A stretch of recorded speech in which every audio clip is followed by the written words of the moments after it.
I'm DJ Premier and I present to you So What's Up. Okay, computer, run it back.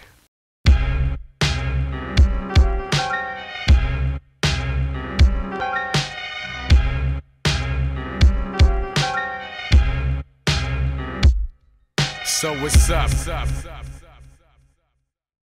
90s era again, so great.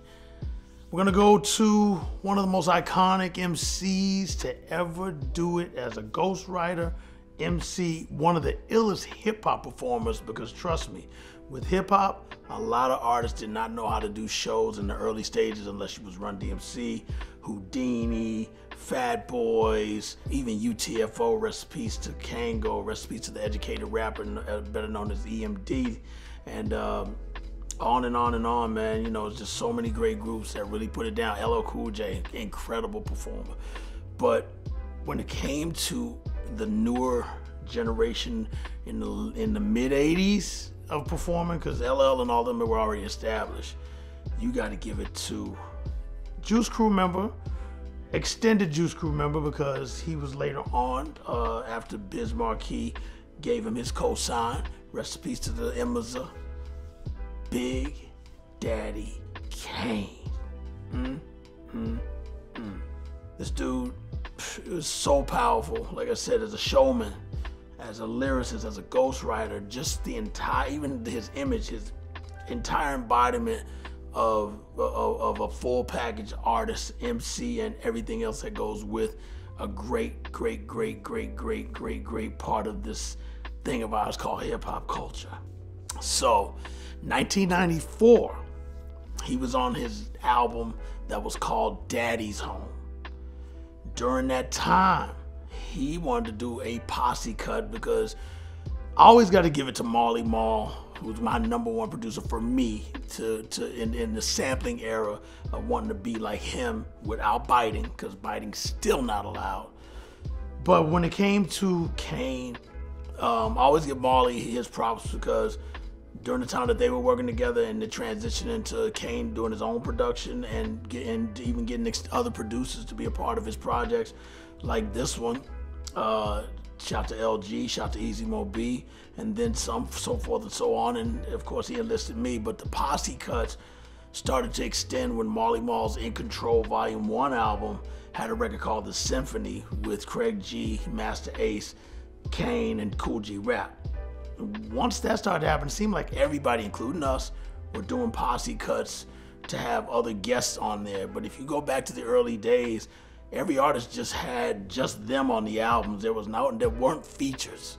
Now that the feature thing became a standard, even when you do interviews, they always go, who you got on your album? It wasn't like that back in the 80s, going into the 90s. But now, we've been there, and we're here. So Kane enlisted me to do this record that he called Show and Prove.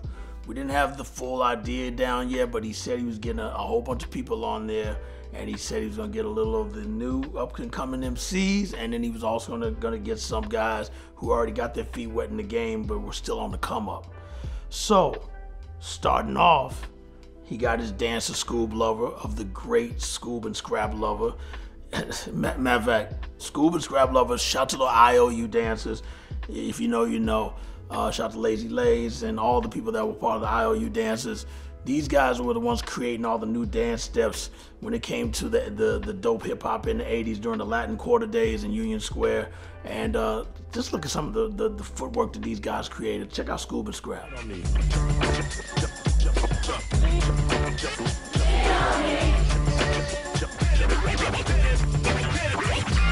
Very creative, very raw, hardcore, and still, and cutting the haircuts, everything. They had a unique style that was so unlike so many others when it came to a backup for a dope MC like Kane. Scoob really isn't new to rhyming, because the first debut Big Daddy Kane album, they had a record called On the Bug Tip. It was the last song on Side A, because vinyl was out back then. So Side A, On the Bug Tip. And they did it over the classic Down by Law. Give it a little taste of this. Just having fun. And they were getting busy. Get a little bit of Scoob back on the first album of Big Daddy Kane. He been doing this. And I like it, y'all. I like it, y'all. Like it, y'all. Like it, y'all. The school lover, won't you hype it, y'all? Well, I'm the SCOOVLOVER. Ladies, come to me, I'll be your midnight horror. Need a flat top, come to school, I'm the Barbara. Up the Ville. And that's right, just try to step to us, watch what you get. Cause me and Big Daddy's not having it. Well, it's the Big Daddy, so all hail, save your whack rhyme. You see what I'm saying? Yeah, shout to School. Always into fashion. He actually is a fashion designer to this very day. Doing original clothes. Always one of the flyest dudes, head to toe. So big shout to Scoob, and again, shout to Scrap Lover as well. Shout to DJ Mr. C and Big Daddy Kane. Back to moving forward with what we were about to say. So he enlisted Scoob. He also enlisted Sauce Money. First time ever working with Sauce Money was on this record.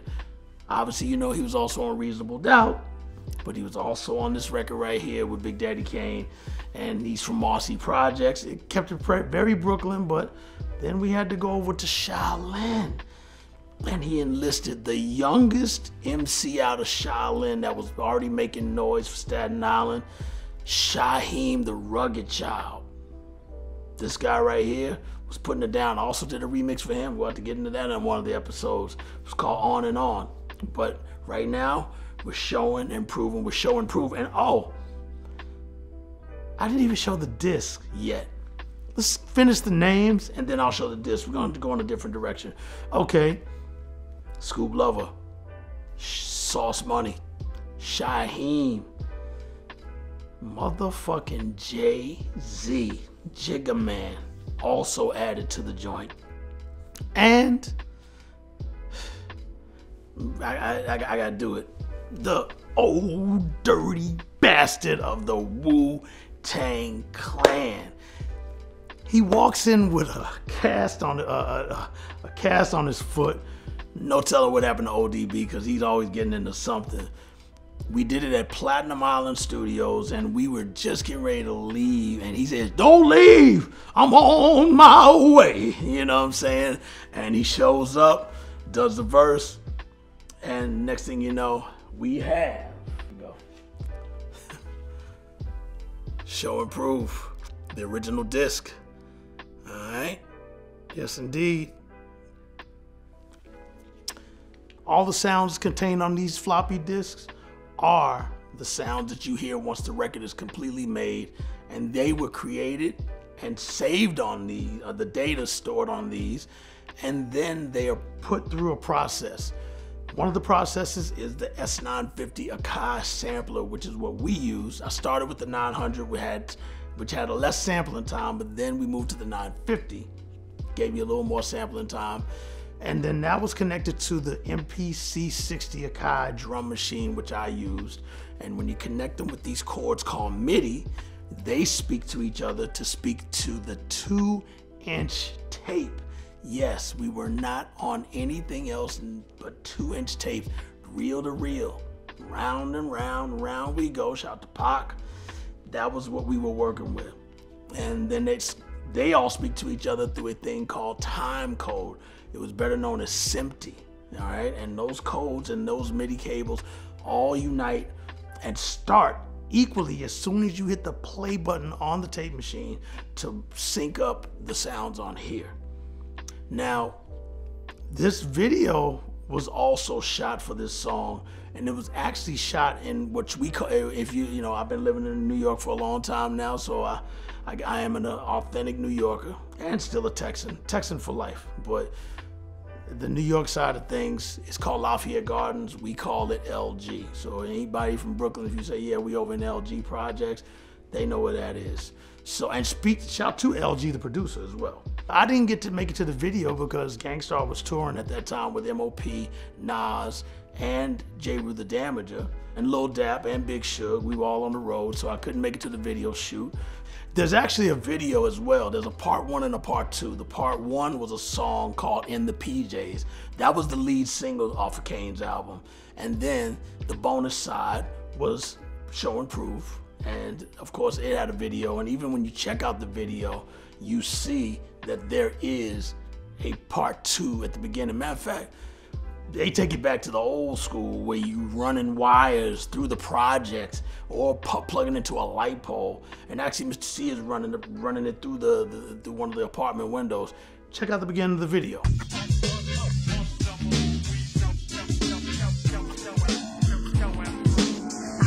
Hey, laugh now, nigga. My man's right behind you. Kane, pull the trigger. I don't play. I'm from the hill, which shit is real. And I'll be on your ass like bugs on the windshield. I can't hang it, still can't get no fun. You could end it with school if we was playing cards. But if I got beats in the tank. Big Daddy Kane, man, I texted him for some actual facts of this making of this song. I wanted to make sure I have my facts straight, right? So I said, first of all, I'm done, and people know this. I mix every record down with my engineers and make sure that it's the way I like it. Of course, I let the artist hear it to get a thumbs up that it's a go. But let me tell you something, man. I asked Kane about this particular song, and he said, "You stayed mad at me for 2 months for mixing it without you." I remember all that shit. I mix my own records, man. That's just what I do. It's one of the things that I learned as a producer on mixing my records down. I'm such a just tight grip on the entire process because it's one of the things I dreamed of doing so I could be an all-star like people like Marley Marl and Larry Smith and, you know, so on and so forth when it comes to producers. So that's why I stay that much involved to this very day. So I was mad, but I'm happy again. And me and Kane are still the best of friends, and it's so dope that I can actually call him a friend and call him up whenever I feel like it. And shout to Just Ice. When the three of us get together, it is beyond the party. So shout to the icon Just Ice, shout to the icon Big Daddy Kane. And, you know, the song got completed. And one of the most classic things is at the very end, check this out. The beat happened to stop and run out at the end of ODB's verse. And he just happened to end it at the right time, and he says, "Sounds fly, right? Danger!" And I put a bomb exploding. Everybody knows that Danger has now been the voice of one of the most classic, iconic records of hip-hop culture, and homies of ours from East New York, Brooklyn, Out Loud from Blase Blase, and PF Cuttin from Blase Blase. Well, you know, it's about that time to load the disc into the S950 sampler. And once you load that into the sampler, it communicates with that MPC-60 Akai drum machine. And once you start the play button, this is what you get. Even though the video already saw what you get, now you get it again. Let's go. Rappers get gas, come on and get fast. Try to get past when I blast, and you can hand over your ass. One line and that's fair. Rappers get so damn pussy, they gotta go for a patch smear. So Shaheed, if you're down with the bull, get on the mic, it's time to show it. Yo, so check me out as I flip this track here and make mad noise like a Metallica rocket, a psycho. Appealing to the styles, I be killing when I'm flustered. And all competition gets dusted. Cause I rock the world from USA to Asia to Russia. If it shit stinks, I'm a crusher and rusher. Like a crazy man from Cali, son. My jams be back like a Farrakhan rally. What? Who's the man? Oh, with the high potent lyrics no rapper can never stand. I get down on it and give it the rap that even act like they want it. I'll come for your title, kid. Put it. Or else get hit with the ultimate through the jet skid. Oh yeah, that's that shit. Got lyrics on you, strong as ammonia. Out of the throne, you stone you, junior. I tried to warn you. You was wax as I known you. Fake as a cupid, zirconia. Water to show you. Real lyrics don't. There you have it, another great episode of So What's Up?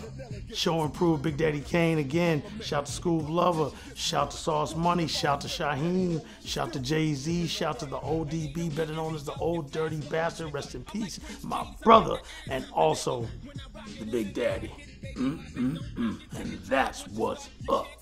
I'm the cocky breed, I'm dope like Poppy C. I live one rich plaza between, you know my niggas stop jacking me. Killer bees on the form. Rain on your college ass, this so dorm. Slippery when watching them you ever forget. You couldn't